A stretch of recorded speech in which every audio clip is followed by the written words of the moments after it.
Today I wanted to share 15 things that help my travel vlogs perform better and receive more positive feedbacks from my audience.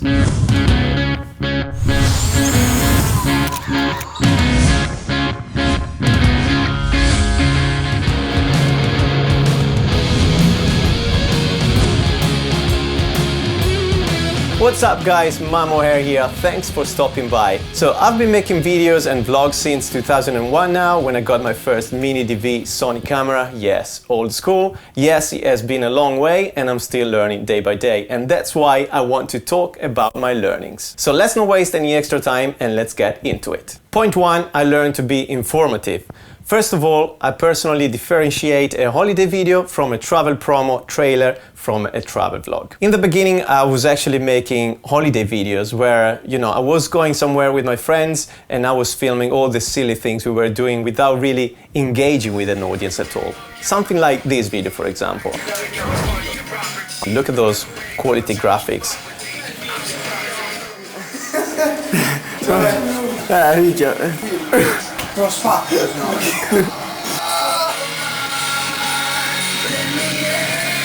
This video is from 2001 and yes, that is me when I was thinking to be the 1992 Lorenzo Lamas from the TV series Renegade.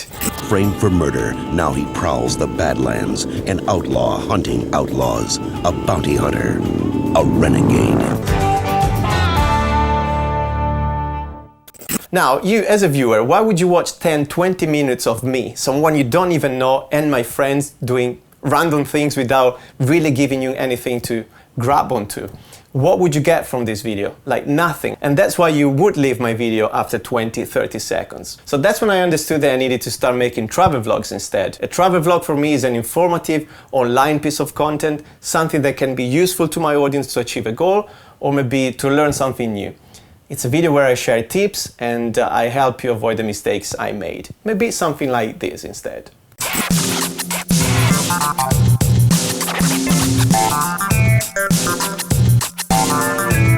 We are still on Alona Beach. If you have some extra budget, rent a jet ski. It's really good fun, especially if there are some waves in the ocean. The initial price of the jet ski for 45 minutes was 3,000 pesos, but we managed to get 2,500 pesos. As you see here, I still show myself having fun with my friends, but I'm also talking to you. I'm giving you information about the activity I'm actually doing. In this case, I might get your attention a bit more. Last one is the travel promo trailer, which is a montage of the best images I captured during a particular trip. This, for example, can be used as a teaser for a specific YouTube playlist or for my YouTube channel, with the purpose to grab my audience's attention and make them want to watch the whole series of vlogs. This is an example. I'd always wanted to come to this part of the world, and it has not disappointed me one bit. I love to see the world through the eyes of someone who's lived here. The beauty of some of the architecture and the beauty of a lot of the nature has just been that sort of, wow, this is where I am. The backdrops that you're looking out on, or someone working their paddy fields with the mountains in the background, I think it's sort of something that I'll take away with me.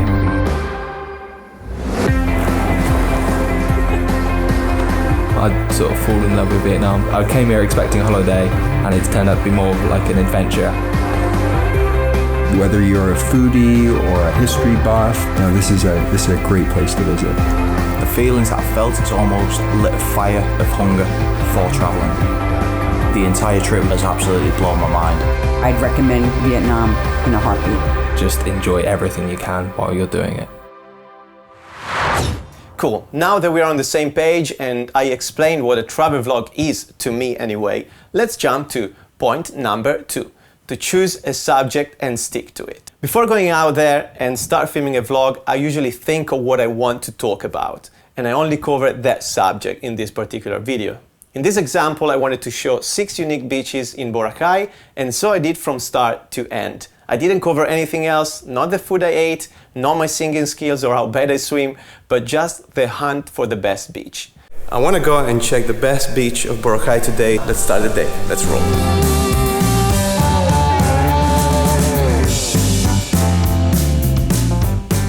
Here we are guys in the next beach, Diniweed Beach, which is on the northwest of Boracay Island. My viewers are actually watching the video for a specific reason, and I don't want to confuse them with other things and make them go away. Point 3. To speak one language only. When filming, I usually use one language, which is English. Even though Italian is my native language, I feel quite confident with the English language, and I consider it a good way to talk to a bigger audience anyway. I'm also aware that by doing so, I increase the number of competitors on the online platforms. So that is a double-edged sword. In any case, I have learned to use one language only, so I don't confuse again my viewers, and if I really want to, I can add subtitles in a different language on the YouTube. Point 4. I had to learn to talk directly to the camera. This is the best way to make your viewer be part of the conversation. Think it this way. You are talking to someone face to face, and this someone, instead of looking into your eyes, is looking at the sky. How awkward is that? Like, you just want to kick him in the balls and leave. Okay, he's a Balchinian. The same thing happens online. If you're using a tilt screen to frame yourself, I would suggest to get rid of it and actually learn how to frame yourself without the monitor and just look at the camera. So, eyes to the audience, engage with them. Point 5. Which is actually linked to point 2 above, to highlight the subject of the vlog in the first 5 seconds of the video. With so much content online, users have become very picky with what's worth their precious time, and so we need to grip them in the first 5 seconds. I had to learn that I have to speak directly to them and let them know I've got what they're looking for at the very beginning of my videos. As I did today with you, basically.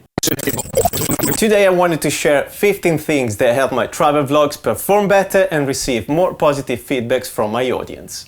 Right after, I usually feature the best shots I've taken, and they're actually related to the subject of the vlog, of course. A big mistake I was doing was to start my vlog maybe with 1 minute of showing my feet walking or random clips that didn't have anything to do with the vlog. So that's when your audience will leave immediately. Let's skip to number 6, the B-roll. I realized that my vlogs were better when I have a good mix of me talking and B-roll footage. B-roll is the extra footage that shows action, landscapes, and helps to tell the story in more details.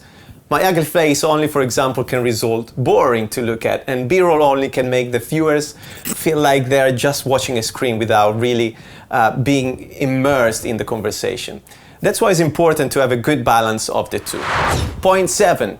Being confident and speaking clearly. When I started vlogging, I was scared to do so in public. I think everyone does, and I was just waiting for the right moment when no one was around me, and then in 1 minute, I used to say my line, messed it up, and I had to wait another 15 minutes before the area was clean again and start again. Quindi qui c'è l'oceano e di qui c'è... Sorry. And that was 15 years ago when vlogging wasn't really common at all. Nowadays, people are getting used to vloggers, which makes it actually easier for everyone. So, no whispering or being shy, be bold, because that would show insecurity and people will not really take us seriously anyway.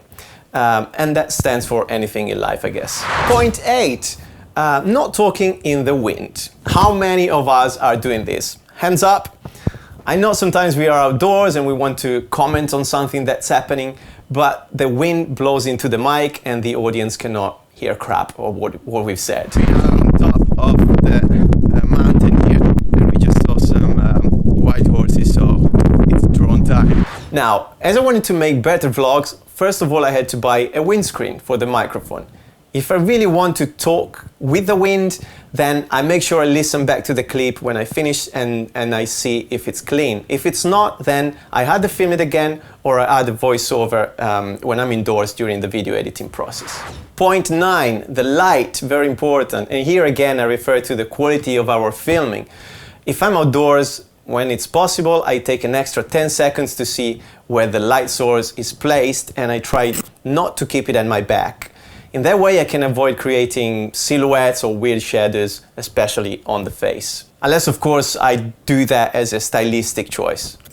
Point 10. I had to learn how not to be too descriptive.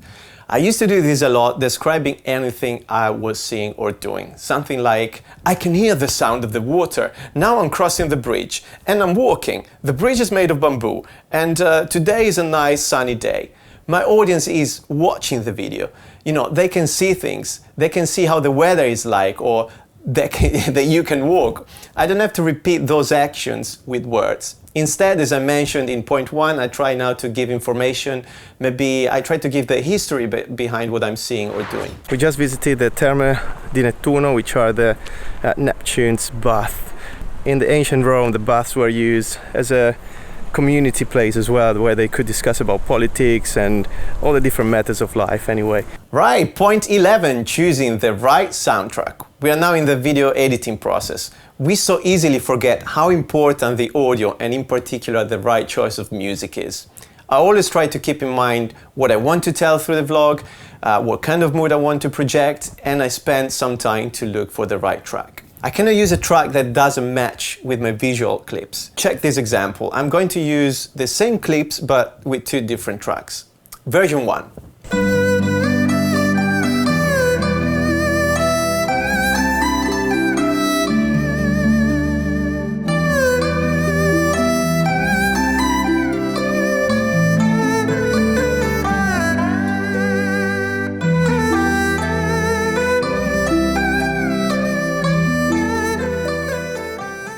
Version 2.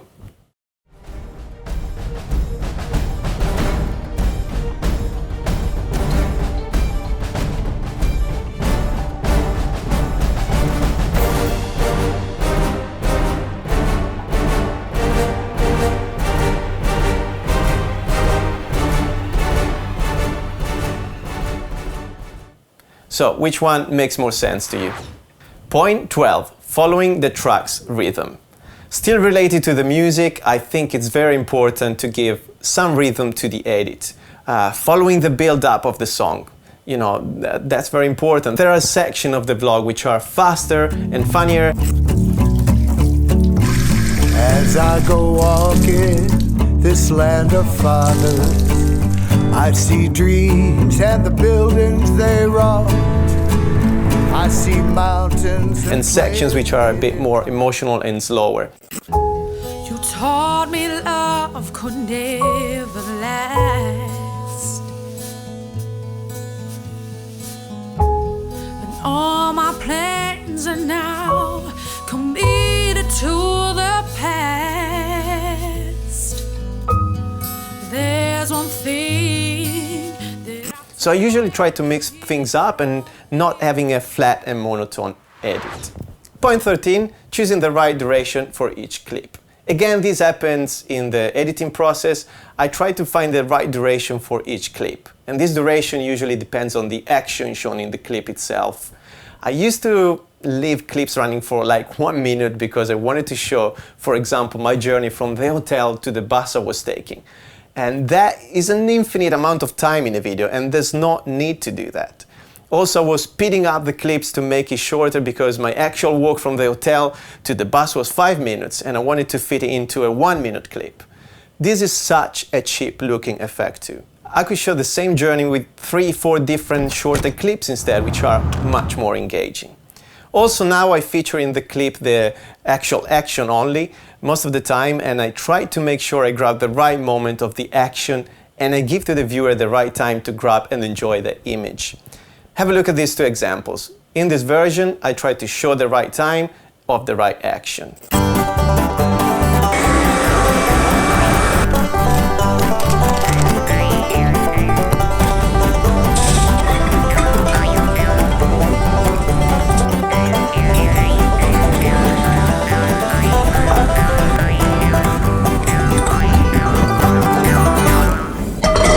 And in this version, well, you judge by yourself which one is better.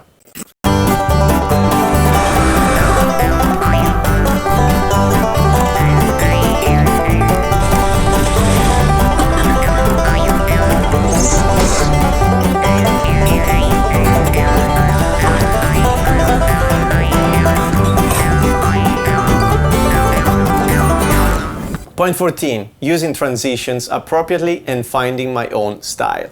I put 2 tips in one here actually. Back in time I used to go crazy with transitions, and in these days actually I see a lot of videos that still do that. I look back at my videos and some make me dizzy, like seriously, I'm not joking. There are just too many quick transitions going up and down and left and right, and that just make my head spin and I don't have the time to enjoy the image either. The second tip here is not to copy others, and this is again something I used to do. Whenever I saw something I liked, I just tried to copy it, and this is definitely a good way to learn, but then I forced myself to find my own style. And that refers to, the filming techniques, the editing, the graphics, and the color grade. Be yourself, have fun, and explore. Last point, but not the least, point 15, the uploading process. When I'm actually uploading my videos, I make sure I choose a title that represents my vlog. If in my video I talk about 6 unique beaches in Boracay, well, I will call my video 6 unique beaches in Boracay. I know that if I trick the audience, I will lose it. So I make sure I deliver what I promise. The same principles stands for the thumbnail of the video. I choose an image that represents what I cover in the vlog. I make sure I add the right tags and a good description, and I'm ready to go. Right guys, we made it to the end. Thanks for staying with me in this episode, 15 things I learned to enhance my travel vlogs. I hope the tips will help your channel a little bit. If you enjoyed, please consider to subscribe for more videos. I'll see you in the next one, and ciao belly. Woo! That was a long way.